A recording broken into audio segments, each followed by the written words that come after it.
Bonjour, regardez, on est en régie, j'ai toujours rêvé d'être ici et on va pouvoir lancer le générique ensemble. Aujourd'hui, on vous parle de deux thématiques. Tout d'abord, on donne la parole à l'EVAM. Pourquoi la côte accueille moins de personnes migrantes que le reste du canton? Et surtout, quel est le rôle des coordinateurs régionaux? On en saura tout dans cette émission. Ensuite, il va le souffler un vent d'amour. Et oui, aujourd'hui, c'est la Saint-Valentin. On vous parle d'amour. Est-ce que les fleuristes sont contents en cette journée ou pas? Et surtout, des conseils pour avoir une soirée réussie en compagnie d'une thérapeute et d'une sexologue. Regardez, c'est parti, on est ouvert, j'appuie sur le bouton.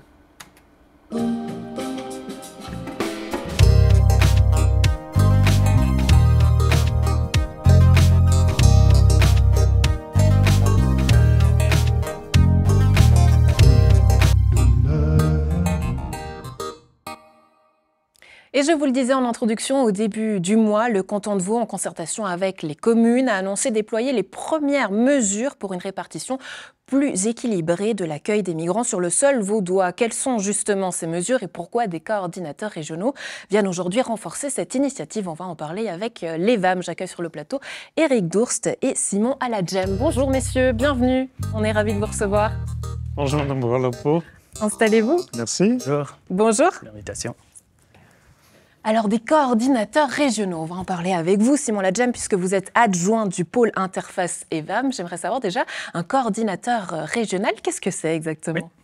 Alors, un coordinateur régional, c'est un poste qui en fait a été créé il y a 4 ans pour renforcer notre présence dans les régions et aussi avoir des personnes de contact pour nos partenaires régionaux. C'est un poste assez divers, donc il y a une partie de représentation. On fait aussi des développements de partenariats avec les associations locales.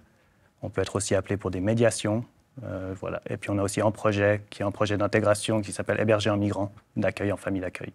Est-ce que très franchement, c'est pas faire finalement du lobbying auprès des communes pour faciliter le travail de l'EVAM? Alors non, je ne pense pas du tout. On est plutôt comme partenaire, on est vraiment des personnes de contact. C'est souvent les communes qui nous contactent d'ailleurs. Donc ce n'est pas pour faire du lobbying, après c'est pour travailler main dans la main, pour essayer d'intégrer au mieux possible les personnes qui vivent dans la région. Alors on va justement s'intéresser à ces communes, notamment savoir quels sont peut-être leurs questionnements d'ici quelques instants avec vous. Mais j'aimerais faire tout d'abord une mise en situation, parce que c'est vrai que plusieurs chiffres ont été justement donnés par le canton. Un groupe de travail a été constitué, notamment des représentations des deux associations des communes vaudoises, à savoir l'UCV et la DCV, également constitué de l'EVAM, du service de la population, du bureau cantonal pour l'intégration des étrangers. Finalement, quel était l'objectif de ce groupe de travail, Éric Dourst? Alors, ce groupe de travail a été initié par Madame la conseillère d'État Isabelle Moret, qui, face au constat que finalement les bénéficiaires de l'EVAM étaient répartis de manière assez inégale sur le territoire vaudois, a souhaité, avec les associations de communes, chercher des solutions pour remédier à cela. Et donc, nous avons travaillé avec les deux associations pour chercher à trouver un mécanisme qui peut aller dans le sens d'une meilleure répartition. Alors justement, on va s'intéresser à cette répartition avec une carte qui va s'afficher à l'écran et qu'on va commenter ensemble. Déjà, avec ces couleurs, Éric Dourst, qu'est-ce que ça veut dire exactement et qu'est-ce qu'on voit? Alors là, vous avez la carte par district. Et donc, la couleur verte, ça indique que en fait, le nombre de bénéficiaires de l'EVAM est en dessous de la moyenne cantonale, toujours proportionnelle à la population de chaque district. La couleur jaune indique que c'est au-dessus de cette moyenne et le rouge que c'est vraiment beaucoup au-dessus de la moyenne. Donc, ça veut dire que le district de Nyon et de Morges, c'est finalement les mauvais élèves? Alors, je ne dirais pas les mauvais élèves, c'est juste un constat tout à fait objectif, tout à fait basé sur des chiffres. Sur la réalité d'aujourd'hui, c'est qu'aujourd'hui, dans les districts de Morges et de Nyon, il y a moins que la moyenne cantonale de bénéficiaires de l'EVAM. Simon Aladjem, du coup, on imagine que vous avez plus de travail sur notre district, c'est ce que ça veut dire? Non, pas forcément. Il y a plusieurs raisons qui peuvent déjà expliquer l'importance ou pas du ratio. On sait que la côte est une région assez chère, ce qui peut expliquer aussi qu'on a moins, par exemple, de propriétés sur la région. Non, ça ne veut pas dire qu'on a plus de travail. On travaille très bien avec les communes de la région. Il y a plusieurs structures qui ont été ouvertes ces dernières années. Donc c'est pas plus de travail, on travaille continu, mais comme avec les autres régions. Alors c'est vrai que dans le rapport, il est écrit que l'EVAM a parfois été confronté, dans de très rares cas, je précise, à des communes qui jouent la montre. Est-ce qu'on doit comprendre du coup, Monsieur Dourst, que finalement notre district sont celles qui sont les plus pénibles finalement à négocier et à discuter? Non, il ne faut pas comprendre ça. Il faut déjà comprendre que, comme M. Alachem vient de le dire, qu'il y a une réalité immobilière qui n'est pas la même partout dans le canton. Nous avons eu des opportunités, par exemple, dans le district d'Aigle ou dans le Jura nord-vaudois en 2022, avec le grand afflux des Ukrainiens, que nous n'avons pas pu trouver sur la côte, mais simplement parce que l'immobilier n'est pas le même. Mais nous avons quand même pu aussi ouvrir un certain nombre de structures, et nous avons d'autres structures en projet sur les districts de Morges et de Nyon. Il y a un foyer à Morges, il y en a un à Féchy. Ici, à Gland, il y a un foyer également, un bâtiment que nous a mis à disposition par la commune. Et à Nyon, nous avons pu construire sur un terrain que la commune nous met à disposition, nous avons pu construire un hébergement temporaire. Donc il y a des solutions qui se mettent en place. Et bien sûr, le projet Arol également, qui va prochainement être mis à l'enquête. Oui, à Nyon, pourtant, il s'agit d'un foyer temporaire. Est-ce qu'on pourrait dire donc que finalement, Nyon a joué la montre? Non, Nyon a répondu au moment où nous avions besoin, à savoir en 2022. Nous avons écrit à toutes les communes vaudoises, enfin le Conseil d'État a écrit à toutes les communes vaudoises, et Nyon était parmi les communes qui ont proposé effectivement la mise à disposition d'un terrain. Donc sur ce plan-là, on ne peut pas dire qu'elle a joué la montre. En 2022, très clairement, disons, le besoin était lié à cette guerre en Ukraine, qui d'ailleurs nous occupe toujours, en dehors de nos activités habituelles aussi. Et donc, effectivement, on est face à un besoin qui est temporairement très élevé, et c'est ça qui nous oblige à chercher des solutions partout où c'est possible. Alors la moyenne cantonale est fixée à 1,24. Nyon est en dessous de cette moyenne. Si on regarde justement notre district, quelles sont peut-être les communes qui sont les bonnes élèves et les mauvais élèves? Est-ce que vous avez des chiffres concernant justement cette répartition? Encore une fois, excusez-moi, mais le terme de bons élèves et mauvais élèves, j'y adhère pas. On n'est pas dans cette logique-là. On fait un constat. Donc actuellement, la moyenne cantonale, c'est 1,57% de la population qui représente les bénéficiaires de l'EVAM. Et sur les districts de Morges et de Nyon, nous avons la commune de Gland qui est au-dessus de cette moyenne. Pas énormément au-dessus, mais au-dessus. Nous avons Féchy avec donc, le foyer à Féchy, donc là on est au-dessus. Morges légèrement au-dessus. Je crois qu'il y a quelques petites communes aussi comme Longiro, sauf erreur, où c'est juste le fait de quelques familles d'accueil. Et comme c'est une petite commune, il suffit de quelques familles qui sont accueillies dans cette commune pour que le ratio il monte au-dessus de la moyenne. Merci pour ces précisions. Simon Aladjem, quelles conséquences finalement ces répartitions inégales ont eu finalement peut-être aussi sur votre travail? Je ne sais pas si elles ont vraiment eu des conséquences. Il y a eu cette discussion pour essayer de prospecter, pour équilibrer autant que possible cette répartition. Donc peut-être au niveau de la prospection, ça aura des implications. Mais dans le travail de tous les jours, ça n'a pas forcément d'impact. Alors désormais, peut-être je peux compléter, si vous permettez. Une des questions qui est très souvent mise en avant par les communes que nous approchons, c'est en lien avec la scolarité. Parce que c'est clair que quand nous installons un foyer, ça veut dire un certain nombre d'enfants, en plus à scolariser, et généralement dans des classes d'accueil. Donc il y a un besoin de salle de classe, tout simplement. Et ça, souvent, c'est un obstacle ou une difficulté pour les communes. Et c'est dans ce sens-là, pour cette raison-là aussi, que dans le groupe de travail que vous avez mentionné au début, le département de l'enseignement et de la formation est également représenté pour justement regarder aussi de quelle manière on peut équilibrer en fait le plus possible les élèves dans les différents établissements en fonction des capacités de ces établissements. Oui, donc, prenons très au sérieux cette question. Donc, si je vous comprends bien, cette répartition inégalitaire, finalement, a des conséquences aussi sur l'intégration dans les écoles. Alors, c'est surtout une question de capacité d'accueil en termes de salles de classe.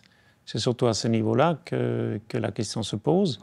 Après, les établissements scolaires, les professionnels qui travaillent à l'école, ils ont aujourd'hui les outils pour mettre en place en fait, les classes d'accueil, enfin toutes les mesures pédagogiques pour intégrer bien les enfants. Et je crois qu'on peut dire que globalement, ça se passe très bien. Il y a eu beaucoup d'élèves ukrainiens qui sont arrivés dans le canton, dans toute la Suisse, en fait, depuis 2022. Et je pense que globalement, on peut dire que cette intégration dans l'école, elle fonctionne vraiment bien. Simon Ladjem, on parlait tout à l'heure des questionnements que les communes avaient, justement, quand vous les rencontrez le plus souvent. Quels sont les questionnements qui reviennent le plus fréquemment ? Il peut y avoir de tout type de questionnements. Parfois, on nous questionne sur la population EVAM, déjà sur la commune, sur que ce soit les chiffres, le ratio, parce qu'il y a beaucoup de personnes qui sont, comme on a expliqué, aussi en beau privé. Ça peut être des questionnements par rapport aux formations proposées, aux cours de français. Il peut y avoir vraiment des questions de tout type. Aujourd'hui, il existe une procédure d'annonce concernant les futurs, justement, foyers. C'est laquelle, cette procédure ? Par quelles étapes est-ce qu'il faut passer, justement ? Alors ça, c'est une procédure que M. Durs connaît. Oui, très volontiers. Donc, la première étape, toujours, c'est de prendre contact avec... dès que nous avons un projet qui commence à devenir un peu concret, c'est de prendre contact avec la municipalité concernée et de créer ce premier dialogue, ce premier échange avec la municipalité concernée, d'expliquer de notre côté le projet et puis d'écouter les préoccupations, les questionnements, les interrogations qui viennent de la part de la municipalité. Ensuite, quand on avance, on va impliquer très rapidement justement le département de l'enseignement et de la formation pour ces questions liées à la scolarité, parce que c'est souvent un questionnement qui apparaît. Et puis ensuite, on va construire toute la question de la communication à la population. On va le plus possible le construire avec les municipalités concernées pour qu'on puisse vraiment tenir compte des sensibilités peut-être locales qu'il peut avoir. Et intégrer ces éléments-là dans notre plan de communication. Avant de discuter justement avec ces différents exécutifs et les municipalités, est-ce qu'il y a aussi un travail finalement de projection où vous allez sur place pour finalement voir si les différents lieux correspondent peut-être aux attentes que vous avez du côté de l'EVAM ? Ça, c'est effectivement la phase précédente, parce qu'on ne va pas approcher une municipalité pour un objet immobilier qui va finalement s'avérer absolument pas adapté à besoin. Donc on va dans un premier temps effectivement visiter les lieux et regarder si c'est envisageable, souhaitable, opportun en fait à cet endroit-là de créer une structure d'accueil. Puis après, une fois que ça devient quelque chose de suffisamment concret, on va aller voir la municipalité. Éric Dours, Simon Ladjem, merci beaucoup d'avoir été avec nous. Merci à vous de nous avoir invités. Les chiffres, on était ravis de vous avoir. À très bientôt. Au revoir. Merci beaucoup. Je vous raccompagne. Très belle journée à vous. Merci. Au revoir. Et on ouvre à présent une toute autre page consacrée à la Saint-Valentin. Et oui, le 14 février, vous le savez, c'est la journée des amoureux. Et du coup, on est allé voir du côté d'un fleuriste à Gland. Est-ce que cette fête fait toujours le bonheur ou pas des fleuristes ? Alexandre était sur place. Regardez.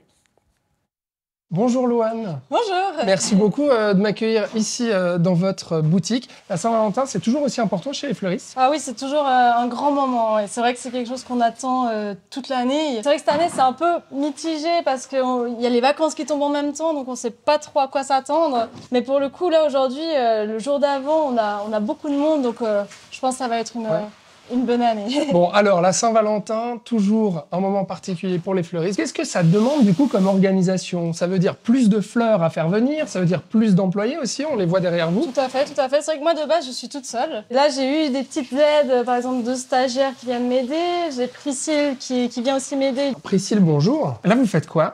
Là, je prépare les fleurs pour le magasin. Ouais. Il faut savoir que la Saint-Valentin, c'est vraiment une fête où les gens sont quand même sur beaucoup le classique. Les gens vont quand même beaucoup aller sur la rose rouge, surtout les hommes. Oui. Ils arrivent et ils prennent juste la rose rouge, voilà. Oh monsieur, vous venez acheter des fleurs pour la Saint-Valentin ? Absolument, oui, tout à fait. Vous allez acheter quoi ? 3 roses rouges, s'il vous plaît. Voilà. Vous faites ça chaque année ? Chaque année, oui. Alors c'est important la Saint-Valentin pour vous ? Très importante, voilà. Vous venez acheter des fleurs pour la Saint-Valentin, monsieur ? Non. Pas du tout. Bon anniversaire. Alors vous allez pas gâter votre chérie ? Ah, ça sera pour demain. Et aujourd'hui c'est pour qui ? C'est pour ma mère. c'est une semaine intense pour vous, fleuristes? Alors, c'est surtout quelques jours très intenses. La préparation avant, et puis le jour J, en fait, où c'est beaucoup de la vente. C'est des belles journées parce que du coup, on est satisfait, on a bien travaillé, on a fait beaucoup de choses. La Saint-Valentin, il y a beaucoup de gens qui viennent sur le moment. Alors, il y a des gens qui vont commander. C'est très souvent difficile, en fait, d'organiser les quantités parce que les gens se rendent compte le jour J qu'en fait, c'est la Saint-Valentin et puis que du coup, il faut vite aller chercher des roses rouges. J'imagine que la Saint-Valentin, ça reste peut-être la journée la plus lucrative pour les fleuristes, c'est vrai ou pas? Alors non, il y a quand même une journée qui est plus importante quand même, c'est la fête des mères en fait. Ah ouais? Voilà. On offre plus de fleurs à sa maman que à sa chérie. Exactement. Non. Principalement quand même à la Saint-Valentin, les gens vont venir quand même pour juste le basique d'offrir une rose rouge. Oui. Voilà. Ah oui, alors que pour maman, on fait a le bouquet. Le beau bouquet, voilà. le bel arrangement, la belle orchidée, voilà. On met un peu plus le paquet, voilà. D'accord. Il y a beaucoup de travail. Oui, voilà, comme vous pouvez voir, on chôme pas. Ouais, effectivement. Ouais, non, là, c'est... On vous souhaite du monde alors. Bah oui, merci, j'espère. Merci beaucoup, Loane. Et merci à vous. Merci. Alors, je ne sais pas quelles sont vos astuces à la maison pour avoir un couple heureux. Eh bien, peut-être que vous allez en avoir quelques-unes d'ici quelques instants avec Laurence Dispo que j'accueille sur ce plateau. Bonjour Laurence, bienvenue. Bonjour. On est ravis de vous avoir. Bonjour, installez-vous seulement. Alors, vous êtes venu équiper plein de livres. Vous êtes psychologue, sexologue et thérapeute. Vous travaillez également au Centre de sexologie et couple de la Côte. Vous allez sortir un livre prochainement. Plusieurs sexologues qui se sont mis ensemble pour écrire un livre intitulé Sexothérapie de couple. Mais j'aimerais déjà revenir sur ce qu'on vient d'entendre, la fameuse belle-maman. Est-ce que c'est elle qui pose problème dans le couple? Parce que là, on l'a vu. Alors, on offre plus de fleurs à la belle-maman, à maman, que au chéri. Non, vraiment pas forcément. Non, on va pas dire ça. Non, la belle-maman peut être une ressource, peut être quelqu'un qui nous soutient, qui nous aide, qui nous écoute, qui nous valorise aussi, qui nous met en valeur, qui dit au fils regarde comme tu as une chouette conjointe, ou à la fille pour dire regarde comme tu as une belle conjointe, ou un beau conjoint. Donc non, la belle-maman, ça peut être vraiment une ressource. Saint-Valentin dans un couple, c'est important ou pas? Ça dépend des couples, ça dépend du sens qu'on donne à Saint-Valentin, ça dépend si on voit ça comme une occasion un peu mercantile ou bien une occasion justement de marquer le coup, de dire je t'aime, de faire une petite surprise aussi, de faire bouger un petit peu les neurones et de montrer sa créativité à la personne qu'on aime. Alors vous allez marquer le coup justement avec un nouveau livre, je l'ai dit tout à l'heure, intitulé Sexothérapie du couple. De quoi parle ce livre exactement ? Alors, ce nouveau livre présente différents outils cliniques, c'est-à-dire des approches, des techniques, des manières de travailler qu'on a développées au centre. C'est né d'un rêve un petit peu fou. Je me suis dit, tiens, si on mettait toutes ces approches qu'on a développées ici, qu'on approfondit, si on pouvait tout mettre dans un bouquin. C'est tout à fait illusoire, donc on remplit sur un volume 2 prochainement, parce que voilà, on a pu faire 6 chapitres et on a beaucoup d'idées à transmettre, beaucoup d'idées qu'on a envie de développer, puis on s'amuse en écrivant. Alors c'est vrai que je suis un petit peu allée fouiller finalement sur votre site internet. J'ai vu que vous étiez plusieurs thérapeutes, plusieurs sexologues, que tout était quasiment pris, que pour prendre rendez-vous avec vous, il fallait prendre finalement beaucoup d'avance, ce qui prouve que vous êtes passablement sollicité. Ça dit quoi peut-être aujourd'hui de la société, du fait qu'on vienne voir de plus en plus des sexologues ? Je pense que les couples, de manière générale, sont quand même assez isolés. On a parlé de la belle-maman tout à l'heure. Les familles, souvent, sont assez loin. Donc, les couples se retrouvent un peu isolés. On met beaucoup d'attentes sur les couples aussi, chacun, chacune. Quand on est en couple, on attend d'être soutenu, d'être compris, d'être accompagné, d'être aimé au-delà de tout par la personne qui est à nos côtés.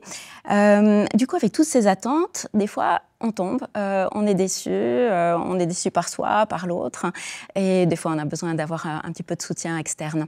On vient chercher aussi de la validation, on vient aussi chercher la réponse à la question, est-ce que ce qu'on fait c'est complètement à côté de la plaque, est-ce qu'on est dans une certaine norme, est-ce que c'est bénéfique, c'est bien ce qu'on fait, est-ce qu'on va pouvoir s'en sortir, est-ce qu'on a des solutions, est-ce qu'on peut trouver des pistes ensemble ou avec justement un coup de pouce.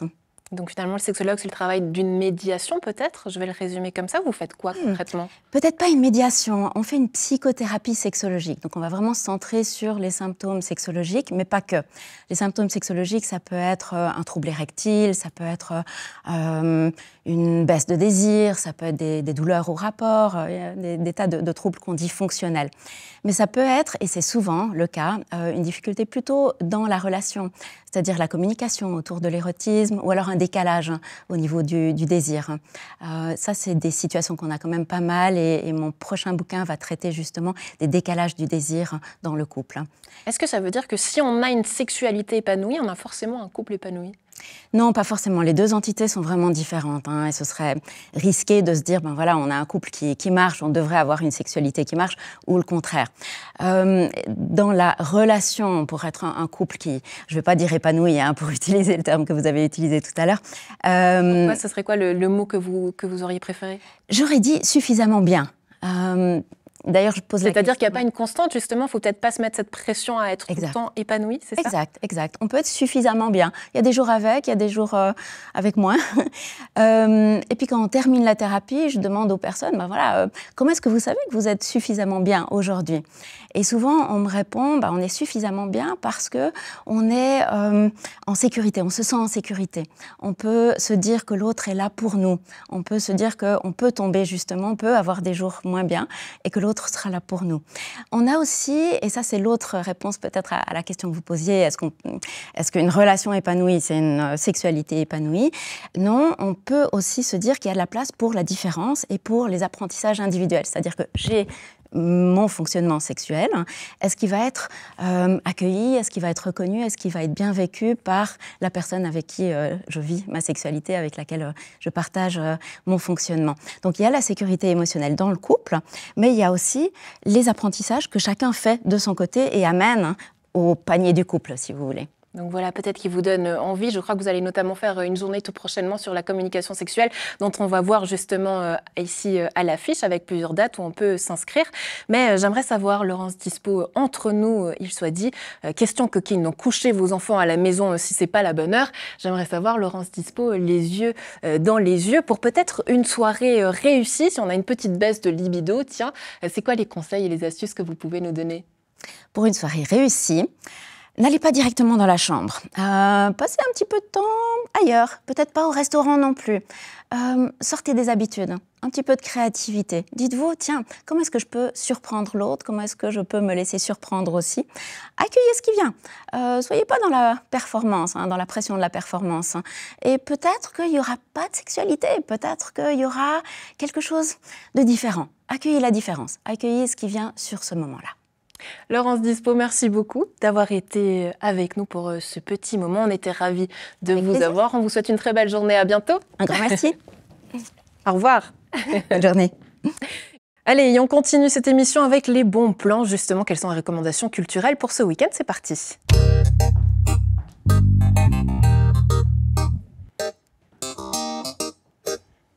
On monte sur scène le 24 février au Casino Théâtre de Rolle, à l'usine à gaz, mais aussi au Théâtre de Grandchamp, qui vous convie sous la bannière Côte à Côte pour un concept culturel. Le concept, un road trip culturel sur 3 lieux différents, dans 3 villes différentes, avec 4 spectacles, un repas maison, un apéro et une soirée DJ. À voir notamment Illusion, le carnaval amoureux au Casino Théâtre de Rolle, du 22 au 25 février. Les metteurs en scène étaient justement sur notre plateau. Voici ce qu'il disait de la pièce Illusion. Écoutez.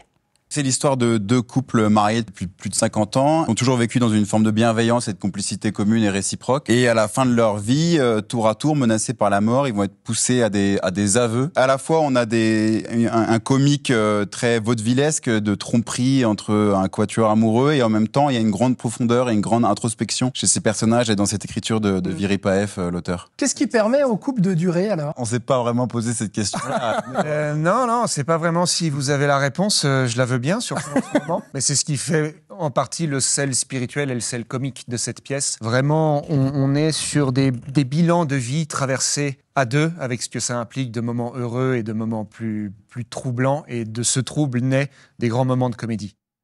Allez, pour savoir la réponse, on la demandera peut-être à Alexandre. Vous l'aurez compris dans l'émission du lundi et à revoir. On continue avec le programme culturel. Direction le Château de Nyon qui présente sa nouvelle exposition temporaire intitulée Disputes et présentée par l'artiste Pierre Schwertzmann, à savoir 150 œuvres et 80 artistes réunis. Le tout est à voir jusqu'au 28 avril. Le vernissage est prévu le jeudi 15 février et des visites guidées menées par Pierre Schwertzmann lui-même auront lieu les 22 et 25 février. Pour terminer, de la musique avec 2 concerts de 2 groupes de chez nous, 2 groupes nyonnais, notamment My Beautiful Disorders ou encore Swab, à voir à l'usine à gaz le 17 février. Le guitariste de My Beautiful Disorders a un petit message pour nous, regardez. Salut Andrea, salut Alex, salut NRTV, c'est Yannick de My Beautiful Disorders. Cette petite vidéo pour vous encourager à venir remplir l'usine à gaz. Il y aura Swab, il y aura nous, My Beautiful Disorders, ça va être une super soirée musicale. Toutes les informations sur le site de l'usine à gaz, donc usineagaz.ch, donc billetterie, horaire et tout ça. Donc on espère vous voir nombreuses. À tout bientôt. Bye bye. Bye bye, à tout bientôt Yannick, merci beaucoup. Voilà, c'est tout pour les bons plans du week-end. D'autres recommandations peut-être, mais cette fois-ci avec nos invités qui sont passés sur ce plateau. C'était leur kiff, regardez.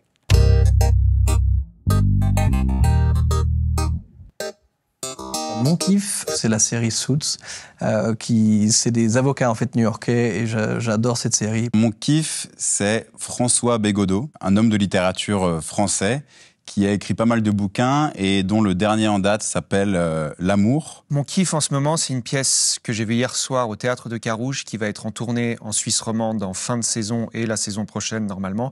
Fantasio de Musset. On voit vraiment tous les tenants, les aboutissants de ce qu'on peut dire un jour qui peut se retourner contre nous un autre jour ou dans quelques mois. Et puis j'admire beaucoup ces messieurs qui sont en costume de 7h du matin à 23h le soir et qui sont tout le temps nickel sur eux et jamais une cerne et jamais fatigué. Un roman qui parle d'un couple qu'on suit pendant quelque chose comme 50 ans, 60 ans. L'originalité de ce roman, c'est que il n'y a pas de passion à proprement parler, il n'y a pas de grands éclats, il n'y a pas de grands événements, il n'y a pas de nuit torride comme on a l'habitude de le voir dans beaucoup d'objets artistiques qui parlent d'amour, mais au contraire, on passe par de la quotidienneté, des objets, des musiques, des films, une culture d'une époque qui traverse comme ça, qu'on suit à travers les âges, et tout passe par le matériel. Et c'est probablement comme ça, il le dit lui-même, que l'amour est le plus souvent vécu. Et ça l'intéressait d'aborder de façon littéraire l'amour par la quotidienneté, par les petites choses, par les petits gestes, qui sont en fait chargés de beaucoup de sens. C'est une pièce qui est extrêmement burlesque, très drôle dans son rendu, et qui est extrêmement bien jouée. Je pense que ça peut réconcilier beaucoup de spectateurs qui se disent que le théâtre, c'est chiant, c'est long et ringard, et que c'est un bon moyen de reconnecter avec ce que le théâtre peut offrir de mieux. Coïncidence ou pas, tout le monde nous a à peu près parlé d'amour aujourd'hui. Il y avait comme un petit vent dans l'air et ça fait plaisir. Très belle soirée à tous. On se retrouve à partir de lundi. Bonne suite de programme.